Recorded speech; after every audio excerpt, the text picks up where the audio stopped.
Get her out. The words landed like a slap across the marble foyer of Hargrove Manor. Every head turned.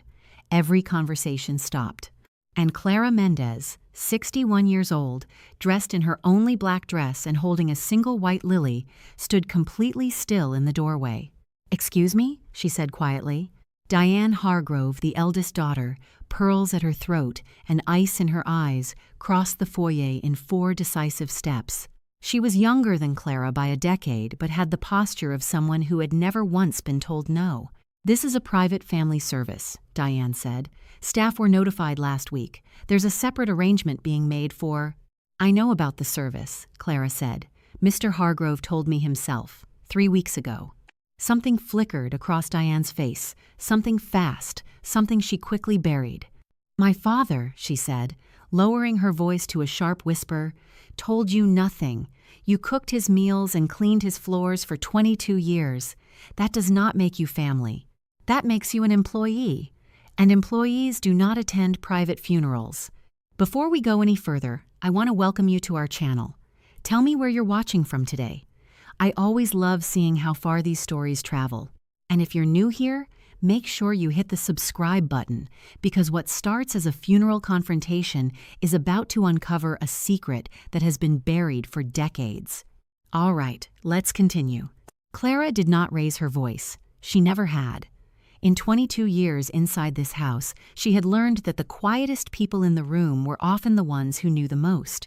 She placed the white lily gently on the entry table, beside the framed photograph of Edward Hargrove, 83 years old, silver-haired, with kind eyes that the camera had always managed to catch. "I'll wait outside," Clara said, and she did. She sat on the stone steps of the manor for 2 hours, while the black cars arrived and the suited mourners filtered in and the October wind came off Lake Michigan cold enough to sting. Nobody brought her a chair. Nobody brought her coffee. The groundskeeper, a young man named Marcus who had worked there only 8 months, slipped out a side door and handed her his jacket without a word. She thanked him and he nodded and went back inside. Clara did not cry. Not yet. She turned the small object in her coat pocket over and over between her fingers, a habit she had developed in the last 3 weeks. Ever since the afternoon Edward Hargrove had pressed it into her palm while she helped him into his chair by the study window. It was a key. Old brass. No label, no explanation. He had looked at her with those calm gray eyes and said, "You'll know when." She had almost asked him what he meant. She hadn't, because in 22 years she had learned that Edward Hargrove never said anything without a reason, and he always told you exactly as much as he wanted you to know, no more, no less. 3 days later, he was gone. Inside the manor, beyond the tall windows, she could hear the low murmur of the service beginning, a pastor's voice, then silence. Then the sound of Diane Hargrove reading something that made several people applaud softly, which Clara thought was a strange thing to do at a funeral, but then again she had never understood the Hargroves, not really, not the way they understood money and position and the careful performance of grief. She understood Edward. That was different. She remembered the first morning she had arrived at this house, 22 years ago, single mother, 2 jobs, her daughter Lily barely 4 years old, and needing surgery that Clara could not afford. She remembered Edward Hargrove opening the door himself, no housekeeper, no assistant, and saying, before she had even introduced herself, "You're here about the position. Good. Can you start Monday?" She had asked him, later, why he'd hired her without an interview. He had smiled. "I did interview you. You showed up early. You looked me in the eye. And when the dog jumped on you, you laughed instead of flinching."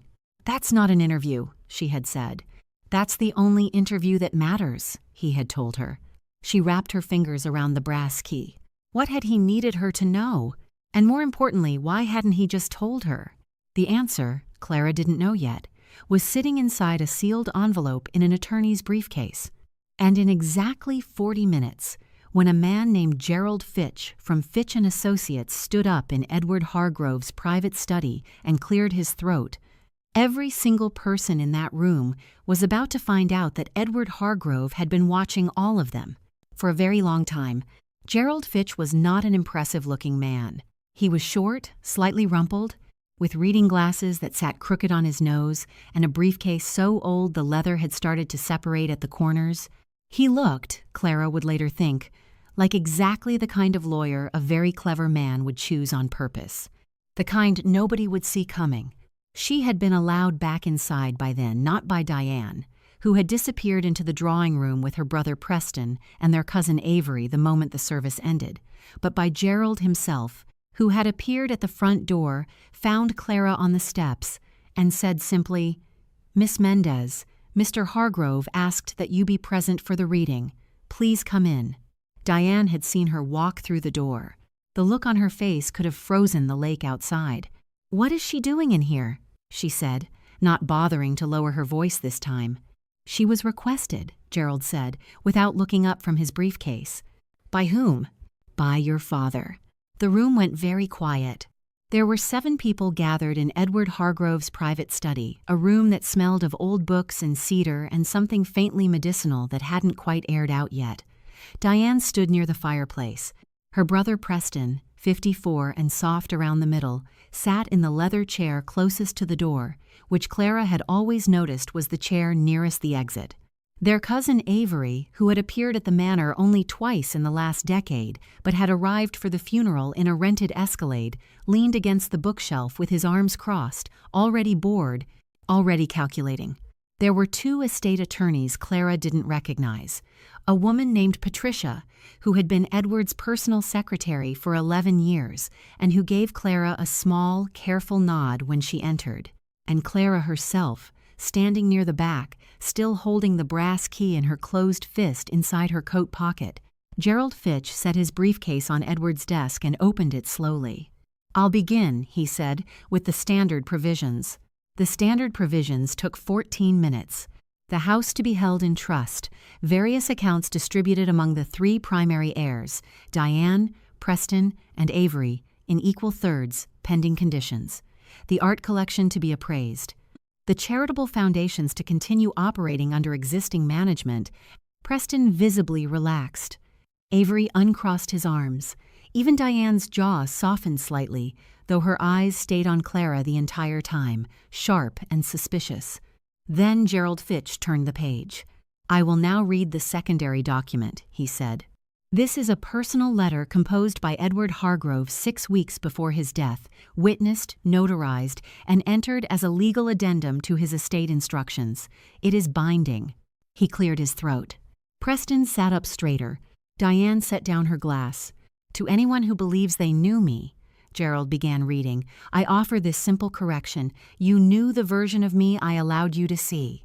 What follows is the version I kept to myself. I am writing this because I am old enough to know that silence, in the end, helps no one, least of all the people you love." Nobody moved. "I want to begin with Clara." The air in the room changed. Clara felt it, a sudden collective tension, every set of eyes pulling toward her like a current. She kept her gaze fixed on Gerald Fitch and her hand steady around the key. "Clara Mendez has worked in this house for 22 years. In that time, she has been treated by certain members of my family as invisible. I allowed this. That is my failure, and I will carry it. What I will not allow is for it to continue after I am gone." Diane made a sound, not quite a word. Gerald did not pause. "Clara does not know everything I am about to reveal, but she is the only person in this house I trust to hear it without distorting it.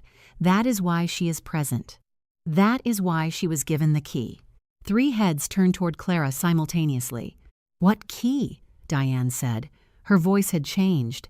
Something underneath the ice now, something that sounded almost like fear. Clara said nothing, because she suddenly understood with a certainty that moved through her like cold water that whatever the key unlocked, Edward had made sure she would be the one to open it. And from the expression on Diane Hargrove's face, whatever was behind that door was something Diane had spent a very long time making sure would never be found. Gerald Fitch turned to the next page. He did it slowly, the way a man does when he knows the words coming are going to change something permanently, and he wants to give the room one last moment of before. 31 years ago, he read, I made a decision that I believed was an act of mercy. I have since learned it was an act of cowardice. I had a daughter. Not with my wife Margaret, God rest her, with a woman named Anne Reyes, whom I loved quietly and badly and not nearly enough. When Anne became pregnant, I was afraid. I was building this company. I was already married. I told myself I was protecting everyone. What I was protecting was myself. The fireplace crackled. Preston had gone the color of old chalk. Anne agreed to raise the child alone. I provided financial support through a private arrangement managed by Gerald Fitch, the only person outside of Anne who knew the truth. Anne passed away 11 years ago. The child, now an adult, was never told who her father was. I watched her from a distance for 22 years, which some of you will now understand was not a coincidence. Gerald lowered the paper and looked directly at Clara. The room followed his gaze. Clara felt the floor shift beneath her, not literally, but in the way it does when the entire shape of your life rearranges itself inside a single breath. "No," she whispered. Not a refusal, a reckoning. Her mother's name had been Anne Reyes Mendez. Born in Tucson, moved to Chicago at 24, worked as a bookkeeper, raised Clara alone, with a patience and a quiet dignity that Clara had spent her entire life trying to imitate. She had never spoken about Clara's father beyond saying he was a good man who had made a difficult choice. Clara had stopped asking by the time she was 12. Some silences, she had learned early, were load-bearing walls. You didn't knock them down without understanding what they were holding up. Her mother had died 11 years ago. Ovarian cancer. 7 months from diagnosis to the end. Clara had been at her bedside every night the last 3 weeks, leaving only to come here, to this house, to work her shifts because she needed the insurance, needed the income, needed the one stable thing in a season that was destroying everything else. Edward Hargrove had known. He had known she was sitting in his kitchen at 6 in the morning making his coffee while her mother was dying in a hospital bed across the city, and he had never said a word. The rage and the grief arrived at the same moment, and Clara stood very still and let them both move through her because she had learned, a long time ago, that the only way out of a feeling that size was straight through the middle of it. "This is absurd," Diane said. Her voice was controlled, but her hands were not. The glass in her right hand trembled once, visibly, before she set it down on the mantel. "This is a fabrication," she continued. "Our father would never, he was not the kind of man who—" "Mrs. Hargrove," Gerald said quietly, "I have documentation going back 31 years, financial records, correspondence.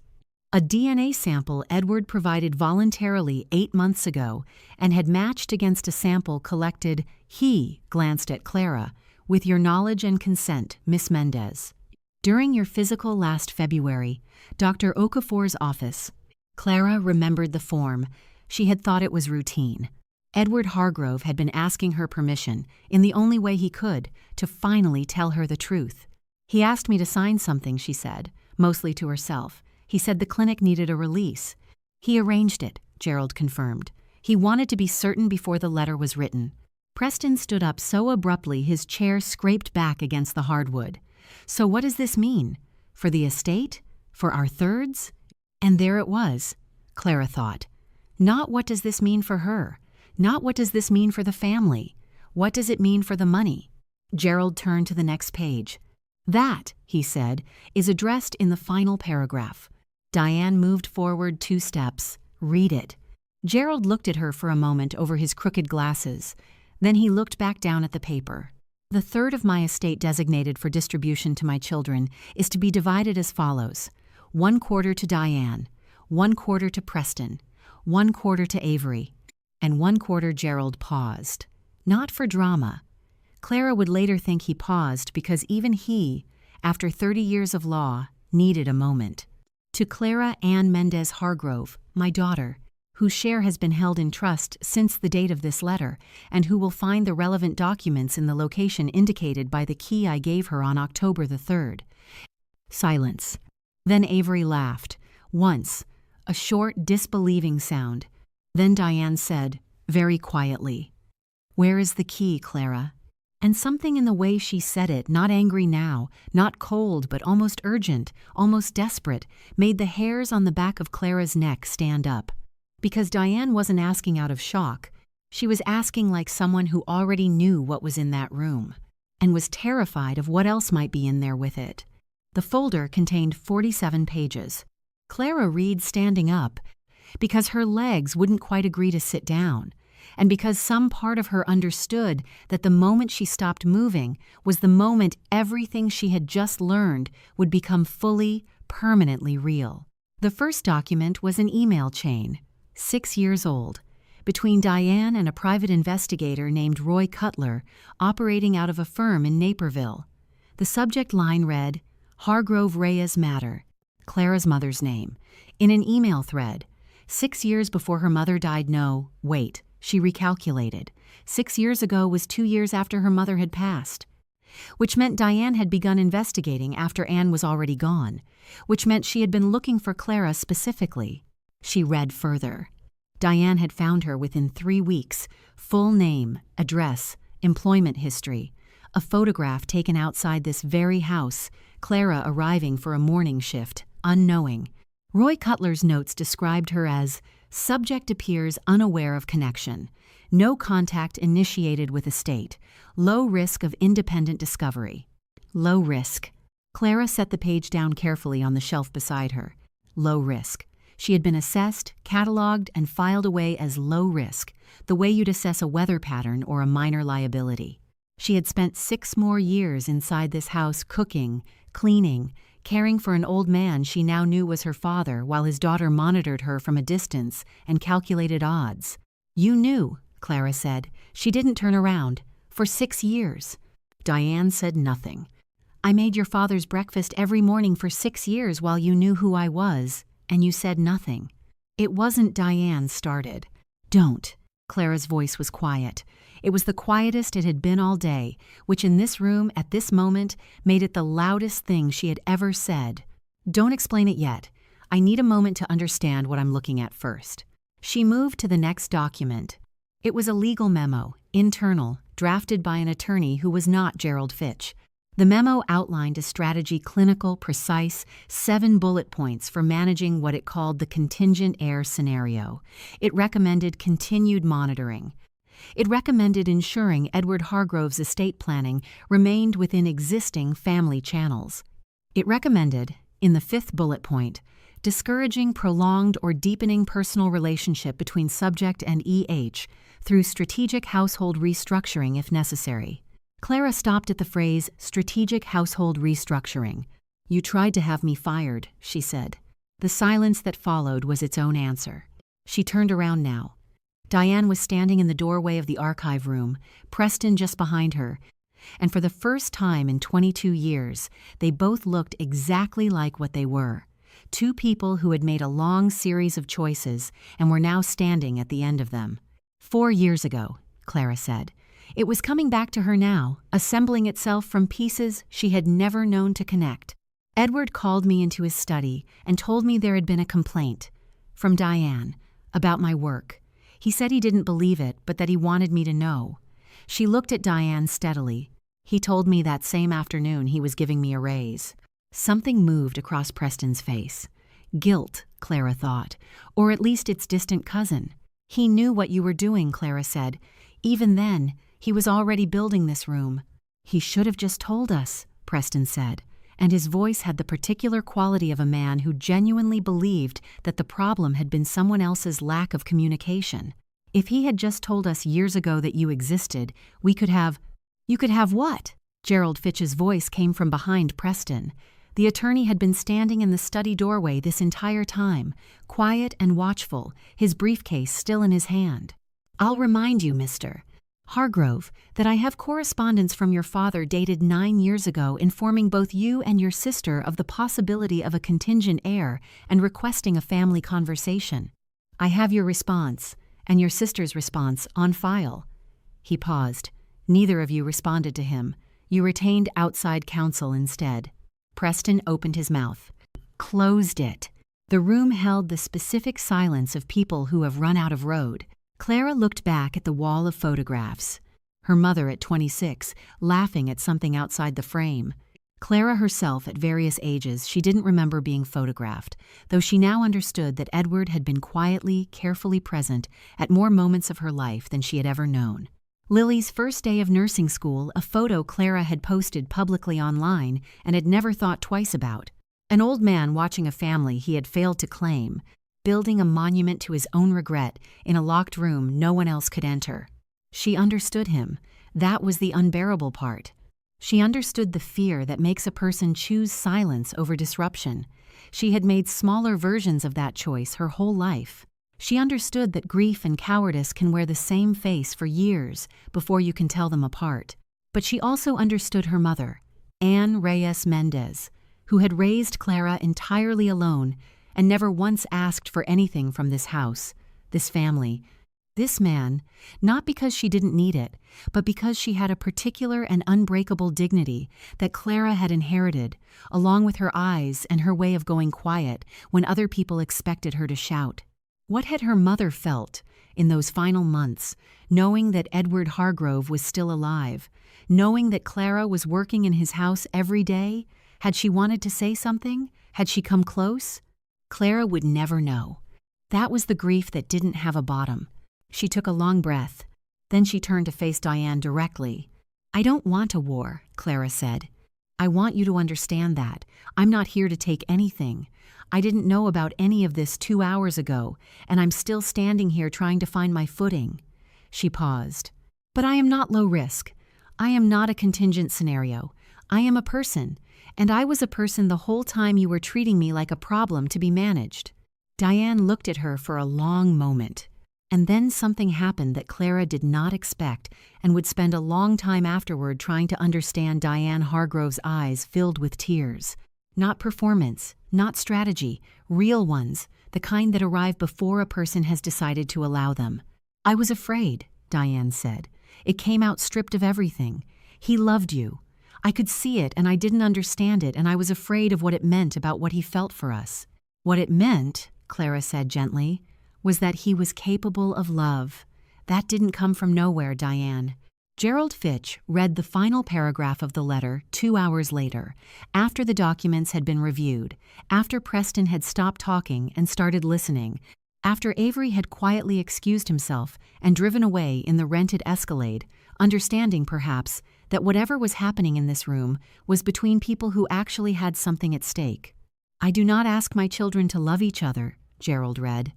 "I know better than to instruct people in matters the heart decides for itself. I ask only this, that Clara be seen, that she be given what was always hers by right, and that whoever remains in this room at the end of this letter understands that the greatest failure of my life was not a business decision or a legal matter. It was a morning, 31 years ago, when a woman I loved handed me the chance to be brave, and I chose comfort instead. Do not make the same choice. You will have the opportunity. That is the only gift I still have left to give you." Gerald closed the folder. The room was quiet. Clara held the brass key in her open palm and looked at it small, worn, ordinary, the kind of thing you'd walk past 1,000 times without noticing. Edward Hargrove had spent 31 years waiting for the right moment to give it to her. She thought, for the first time all day, that maybe she understood him after all. Not the silence, never the silence, but the hope underneath it that the door might still be opened in time. She closed her fingers around the key, and for the first time since she had sat on those cold stone steps holding a white lily that no one had wanted to let through the door, Clara Mendez allowed herself to cry. Not from loss, from the strange, exhausting, unexpected relief of finally being found. The end. Before you go, I want to hear your thoughts. Do you think Edward Hargrove deserved forgiveness for waiting 31 years to acknowledge Clara as his daughter, or was it simply too late? And if you were Clara, after everything Diane did to keep the truth hidden, would you have accepted her apology? Tell me honestly in the comments. I have a feeling people are going to be divided on this one.